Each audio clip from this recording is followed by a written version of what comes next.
If you have questions or suggestions for future podcasts, please submit them in the comment section below. Don't forget to like, share, and subscribe. Perfection is found only in heaven. Hi, I'm Dave Arnott, the Christian Economist. God is perfect. We're not. But that doesn't stop people from striving for perfection. So how do we design an economic system for an imperfect world? That's the subject of today's podcast. There's an article in the Wall Street Journal this week by Rachel Fenswig titled, "Try Hard, but Not That Hard."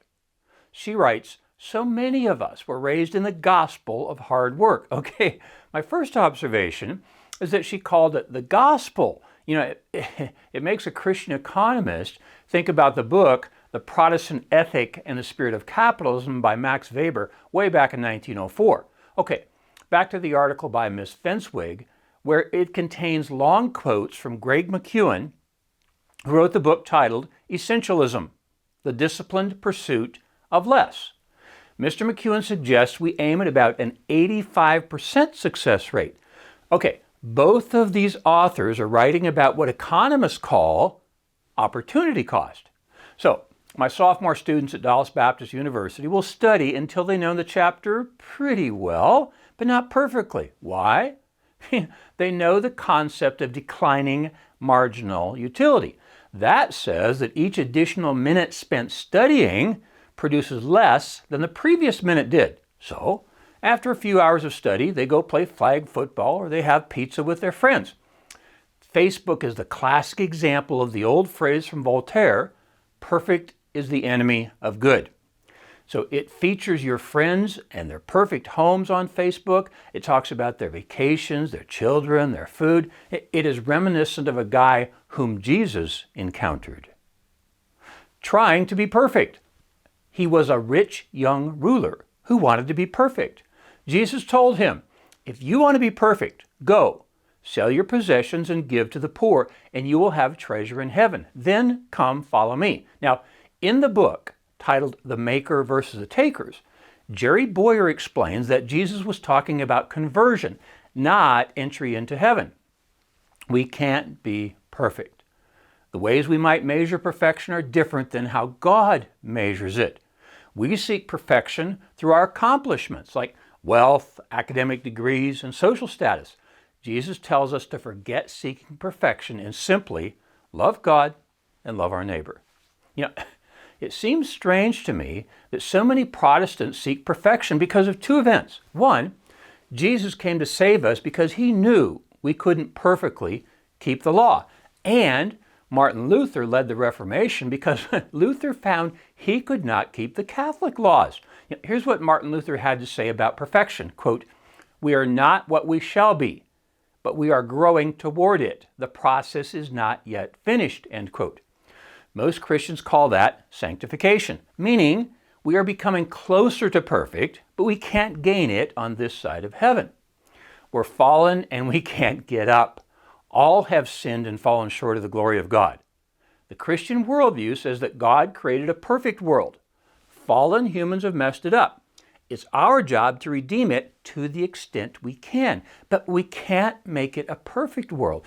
But we can make this broken world better. That's our calling. So how do we design an economic system that we know is going to be implemented by fallen people? Christian economics. There is no perfect economic system. I get so tired of hearing people poke holes in the free market capitalist system, but then fail to present a better alternative. There isn't one. Of course, capitalism has its problems. All human systems do. As Whole Foods founder John Mackey said, capitalism is humanity's greatest invention. It is head and shoulders above its nearest competitor, socialism. The market is so complex. Even the greatest economists have not been able to define it. Adam Smith, that guy over there, called it the invisible hand. That's not a scientific answer. Invisible? What do you mean? Friedrich Hayek said it was spontaneous order. Well, freshmen at DBU would ask the first cause question, which goes something like, well, who spontaneed it? Now, I like the answer from Jay Richards, who in my very subjective opinion has written the best book on Christian economics titled Money, Greed, and God. He explains the market as, quote, a stunning example of God's providence over a fallen world. It is just what we might expect of a God who, even in a fallen world, can still work all things together for good, end quote. Oh, by the way, the subtitle of his book is Why Capitalism is the Solution and Not the Problem. Free market capitalism is not perfect because we are east of Eden. We got kicked out of the garden. Politics. I have friends who refused to vote for either Donald Trump or Joe Biden last time. They are seeking perfection, but they're not going to find it on this side of heaven. Writing in a vote for Jesus Christ or Mickey Mouse only shows a voter's inability to deal with a fallen world. We're fallen and we can't get up. So now what do? Claim a pox on both your houses? No. We find the best. Alex Haley's famous credo was, find the good and praise it. There's always something wrong. Lex, welcome to the real world.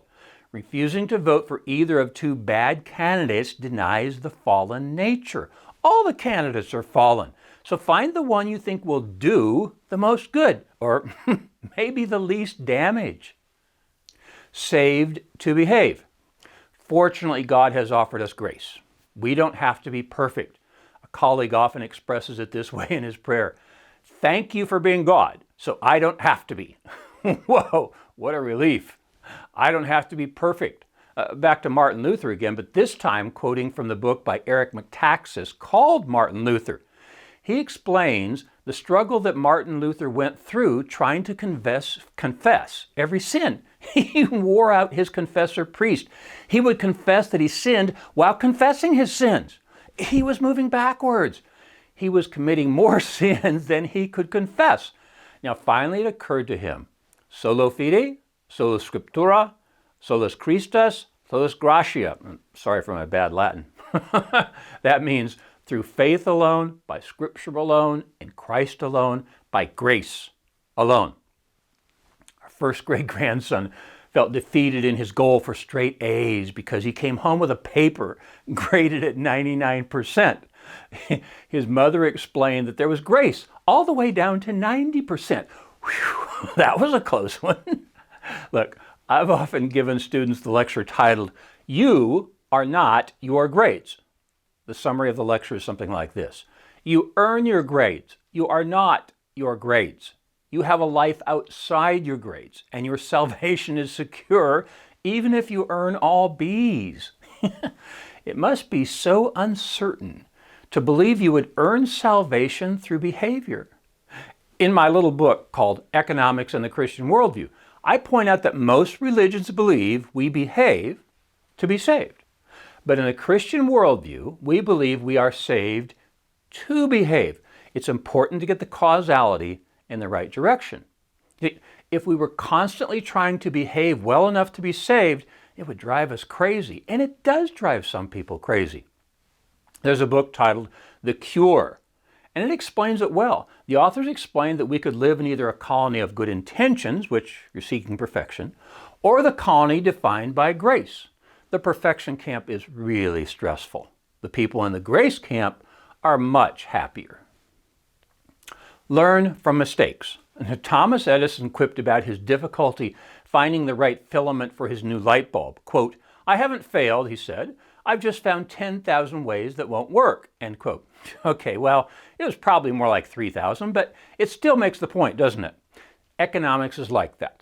We continually build on previous discoveries. See, Moses had access to all the raw materials that made up this smartphone, but his predecessors didn't have the accumulated knowledge about how to put them all together. You do. And that's why each successive nadir, that's the low point, sometimes called the recessionary trough, of an economic cycle is higher than the previous one. We don't lose technological knowledge along the way. We continue to build on it. So, I'll close the podcast with a summary version of Teddy Roosevelt's Man in the Arena speech. Quote, the credit belongs to those who are actually in the arena, who strive valiantly. who know the great enthusiasms, the great devotions, and spend themselves in a worthy cause, who at best know the triumph of high achievement, and who at worst, if they fail, fail while daring greatly, so that their place shall never be with those cold and timid souls who know neither victory nor defeat. We can't make a perfect economic system, but we can make it better. I'm Dave Arnott, the Christian Economist. Fear God, tell the truth, earn a profit. See you next time. For more information, please visit us online at davearnott.com. If you have questions or suggestions for future podcasts, please submit them online or in the comments section below. Don't forget to like, share, and subscribe.